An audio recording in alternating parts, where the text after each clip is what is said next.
So recently I've been watching the Blast Awesome Major, and there has been so many bad mistakes that I see players constantly making inside of this first stage. Now, don't get me wrong, the pros are better than you, they're better than me, but we can still learn from the mistakes that they're making and understand that, guys, they're some of the best players in the world, but of course they're still gonna make mistakes. Not to mention all of the pressure that they're facing is gonna add even more complications to the way that they are looking and approaching the game. Without further ado, go ahead and hit that subscribe button. Let's go ahead and talk about the things that they can be improving. The first one is going to be blowing open smokes. If I see one more pro just getting killed because of this, I'm going to rage, guys. Recently I've seen so many good opportunities where a pro is going to blow open a smoke, and what do? They just right click it in there, boink, boink, it bounces on the ground, giving that audio cue, and then the other team just turns around and shoots them.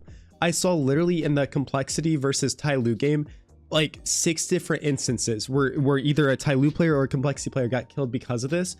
And like I said, guys, these guys are better than me. They're better than you. But it's just making me like want to rage because, guys, we don't need to make an audio cue when we throw this nade. We don't need to get killed because in this case, the Tyloo players were sitting here looking like alt mid, looking out here, doing nothing, maybe getting some nades or something. They hear that nade and then all 3 of them whip around and kill this guy.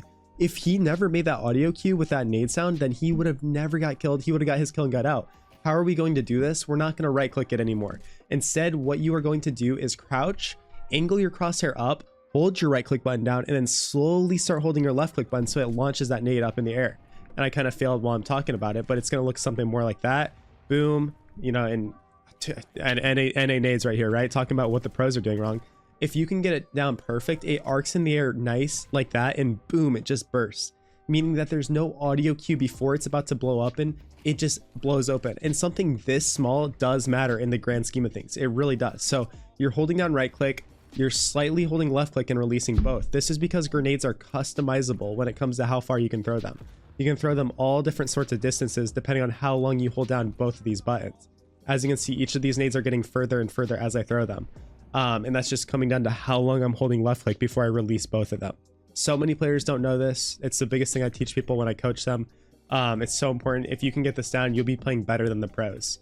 Before we get into the next tips, I have to give you a message about how to get the juiciest looking skins inside of the game. Thank you to the sponsor of today's video, SkinsMonkey. They are one of the greatest and easiest to use CS2 trading sites out there. You can swap out the skins you do not like for brand new ones that are so much more fresh. Even skins that are trade locked can be secured by adding them to your backpack. The greatest thing about the site is that you can buy skins for so much cheaper with a 35% deposit bonus when you use my code CoJo. Make sure to check out the freebie section where you can get a free skin just by completing tasks. On top of the bonuses, you also get a $5 bonus when clicking the link in the description.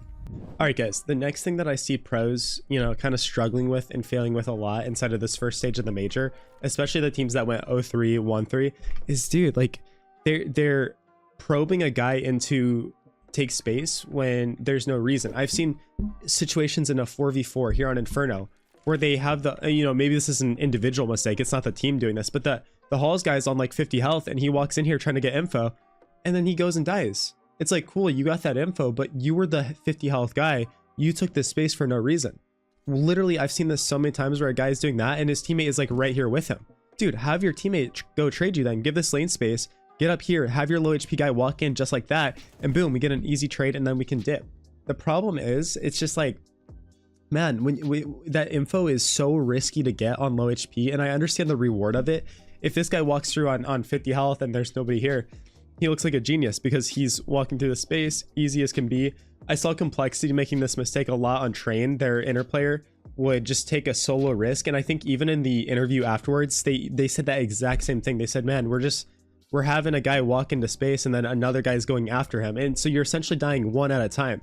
In this Inferno case, it'd be like your Halls guy goes in there, gets that info, and then the next guy comes up here. Oh, okay, I'll go fight this guy. Boom, we're in here, and then it's like you just took 2 1v1s when you had 2 players in the same position.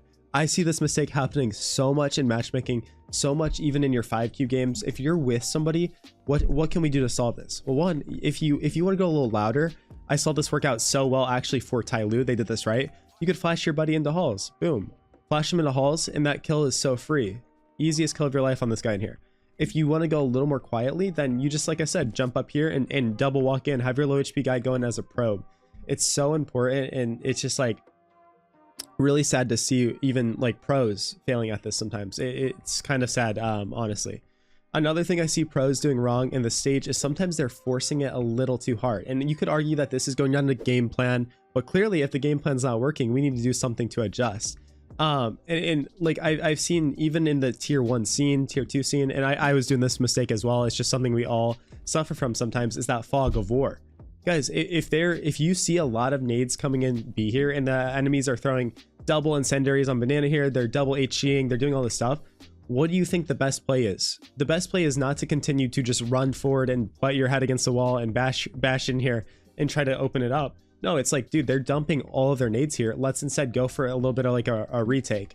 And I don't know the good retake flash. I just know a car flash. I know there's one you can throw right here. Maybe left, right click, maybe something. Nah, that's too far left.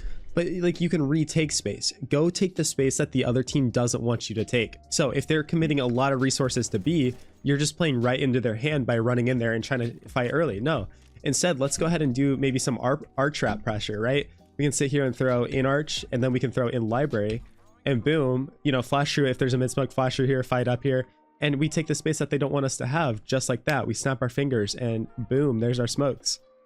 So it's something that even tier 1 teams are doing wrong. It's something that I see all the time in my face at Pugs. Like, why are we still fighting brackets when they're constantly doing 3 brackets and they're leaving halls? Let's go ahead and do a little bit of a halls pop, because boom, now we're out here and it's so easy for us. Another thing I see, and this is 100%, it just comes down to pressure, man. It's insane how bad it can make us play and look.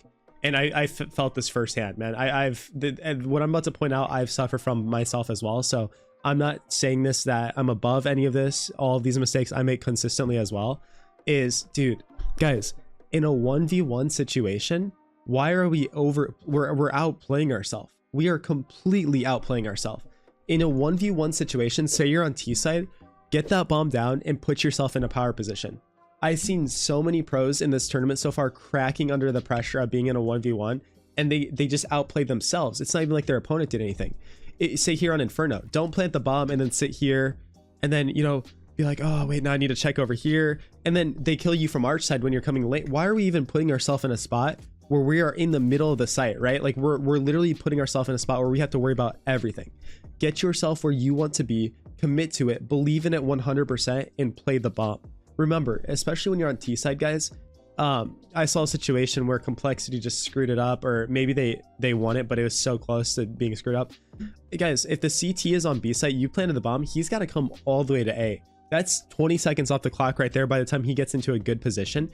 Remember, he still has to clear everything. He still has to look through all of these different positions and spots and stuff. Don't outplay yourself by giving yourself up early. It's so easy to win. Just stop peeking. Stop throwing your life away for no reason. I definitely saw some teams throwing on train and post plants for no reason when there's like 10 seconds left on the bomb. They just peek into the guy and then they both die. It's like, man, come on. Come on, boys. Like we easily could have won that round. So these are some things that I've noticed pros failing on. Maybe they're things that you suffer from as well in your game. I'm sure they are. It's a good reminder that even the pros are human. I think it's good to recognize that and tell yourself, like, I can get there. I can make this happen. If you want to play with play with me, play with a former NA pro, I guess, obviously not like tier 1 or anything, but I made it in the NA scene. Join my Facebook club. I'd love to get some games in with you. I've been playing with the community recently. Join my Discord so we can discuss, talk about things. You can call my pick'ems trash. I love it. Bring it. And yeah, I'll catch you guys later. Thanks for stopping by. Peace out.